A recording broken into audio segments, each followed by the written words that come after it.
Kadang-kadang bingung ya, kenapa sih yang di dunia itu terlalu diistimewakan gitu?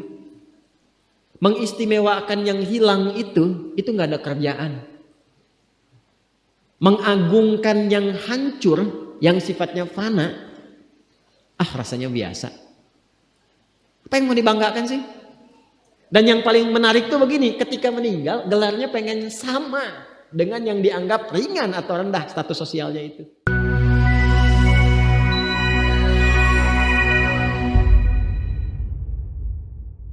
Jadi beliau ini Abbas sesibuk-sibuknya itu masih berpikir investasi. Saya boleh sibuk nggak dapat semua hadis Nabi, tapi anak saya mesti mendapatkan yang luput dari saya.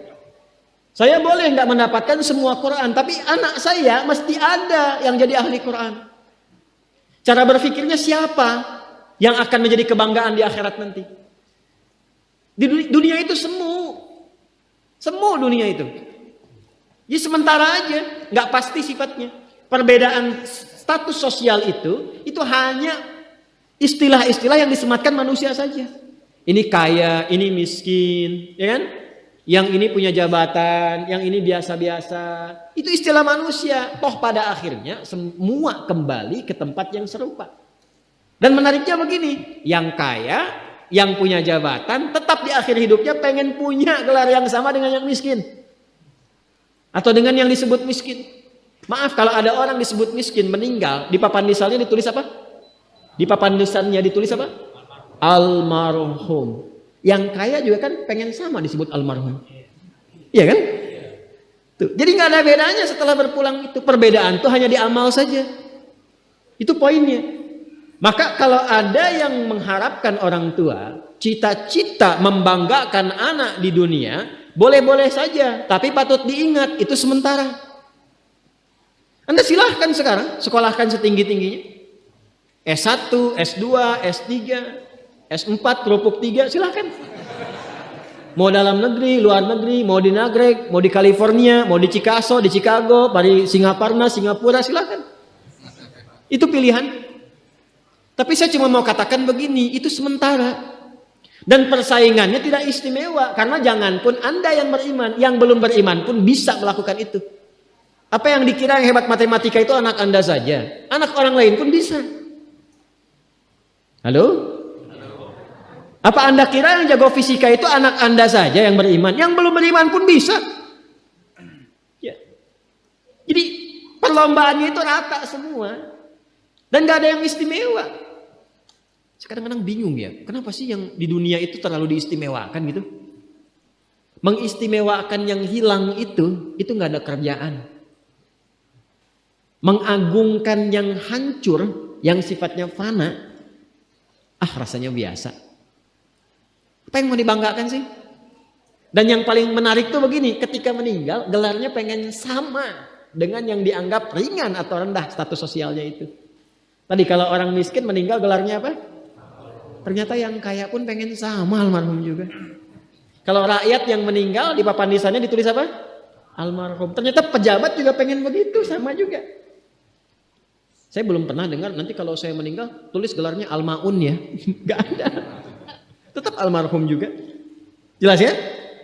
Nah, maka yang dipikirkan itu perlombaan yang sejati itu begini. Perlombaan yang sejati itu adalah perlombaan untuk kehidupan yang abadi yang gak fana lagi.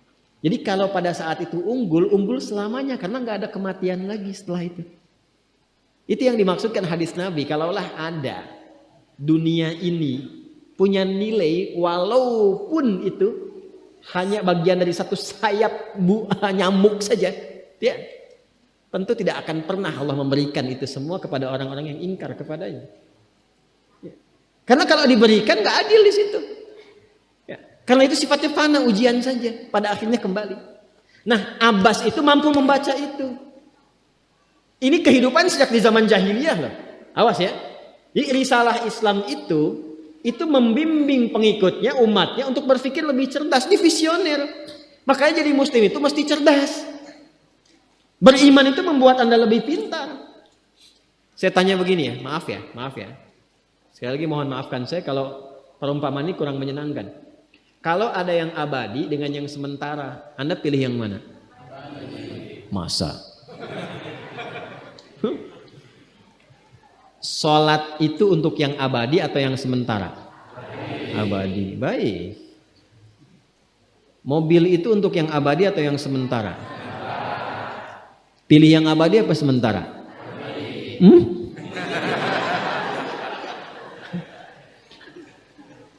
Di Kiai itu ada mobil Innova tuh. Siapa yang besok memilih tidak sholat subuh? Pilihannya pilih Innova atau pilih sholat subuh? Yakin? Kalau saya pilih Innova dipakai untuk mengantarkan sholat subuh. Nah, itu lebih bagus. Ya. Jangan dipotong sampai situ ya. Ya bisa aja kita pilih Avanza, bisa pilih Ferrari, bisa pilih Pajero ya. Awas yang punya mobil Innova, Anda potong royalti kena. Paham? Abbas itu begitu. Anak saya mesti dipanggil di akhirat dan semua penduduk langit dan bumi menyimak itu semua. Diviralkannya di akhirat. Viral dunia itu sementara, internetnya diputus gak viral lagi. Kadang-kadang yang viral kemarin kan sekarang gak ada lagi, ya kan? Yang viral tahun lalu sekarang sudah gak ada, ya kan? Jadi belum selesai kehidupan sudah hilang juga viralnya. Akhirat itu selamanya. Dan biasanya begini, kalau orang-orang yang diviralkan oleh Allah atas kehendak Allah itu abadi melintasi setiap masa. Jadi ada yang viral karena berita, ada yang viral karena doa dan kehendak Allah Subhanahu wa taala. Itu yang diviralkan langsung atas kehendak Allah itu melampaui zamannya. Makanya kisah ini pun bertahan sampai sekarang. Nah, Abbas itu berpikir, saya boleh sekarang jadi pebisnis pedagang, tapi anak saya mesti menguasai apapun yang pernah diajarkan oleh Nabi. Maka anak kecil ini sejak dini mengikuti Nabi. Sejak dini lekat dengan Nabi. Maka ketika Nabi tidur pun itu ikut berkunjung karena keluarganya. Nah, inilah yang didapatkan oleh kita hadis tentang bangun tidur. Jadi hadis tentang bangun tidur itu diriwayatkan oleh anak kecil yang umurnya belum genap balik. Main-main ke rumah Rasulullah, ke rumah bibinya Sayyidah Maimunah, ingin tahu bagaimana cara bangun malamnya Nabi. Itu diikutin sampai dilihat gimana bangunnya. Duduk dulu, kata beliau duduk dulu. Kemudian mengusap dengan bagian tangan yang diduga bersih untuk menghilangkan bekas ngantuknya. Setelah itu membaca khawatimah surah Ali Imran. Kemudian thumma dhahaba ila syanin mu'allaq, ke tempat tertutup, fatawadda, itu kan? Nah, itu ada semua rangkaiannya, itu ditemukan nanti di hadis riwayat Abu Daud, di Sunan Abu Daud. Nomor hadis 1367. Itu hadis tentang bangun tidur, ya, cara bangun tidur sampai sholat malam.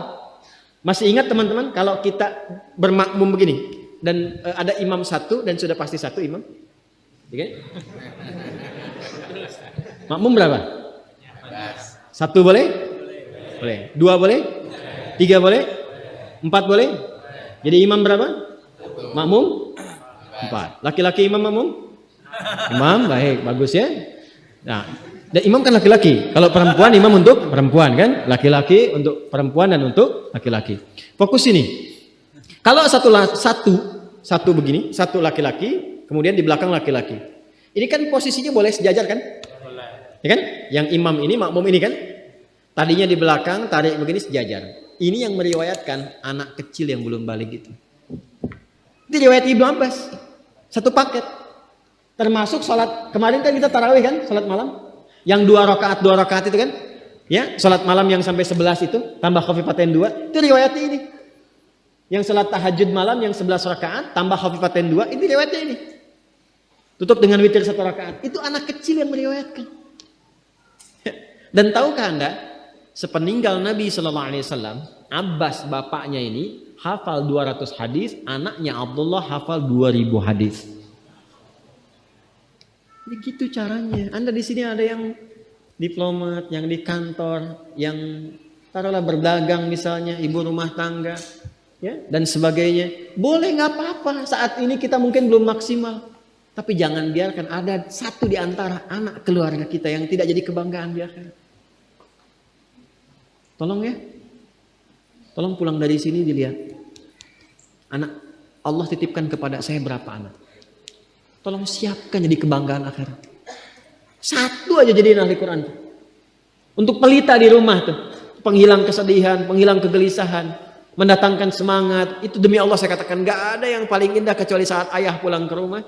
Tiba kemudian dia melihat anaknya yang kecil sedang murajaah. Amma yatasaalun. Bahkan surat yang bapaknya sendiri belum hafal. Jangankan pulang ke rumah, Anda sedang mau rapat, dikirimi video anak Anda 3 tahun membaca surah Al-Ikhlas. Itu hati tenang. Itulah Quran. Itulah Quran. Maka belajar dari Ibnu Abbas ini, apa yang terjadi ketika orang tua mampu memfasilitasi anaknya demikian, sekalipun orang tuanya tidak mencapai apa yang diraih oleh anak, tapi orang tua mewarisi setiap pahala yang dihasilkan dari anak itu. Karena itulah setiap hadis yang diriwayatkan oleh Abdullah kecil ini, Ibnu Abbas, maka semua doa tersambung bukan hanya untuk beliau, tapi juga untuk keluarganya, untuk orang tuanya. Karena itu kalimatnya bukan radhiyallahu ta'ala anhu, tapi anhuma, untuk Abdullah dan bapaknya.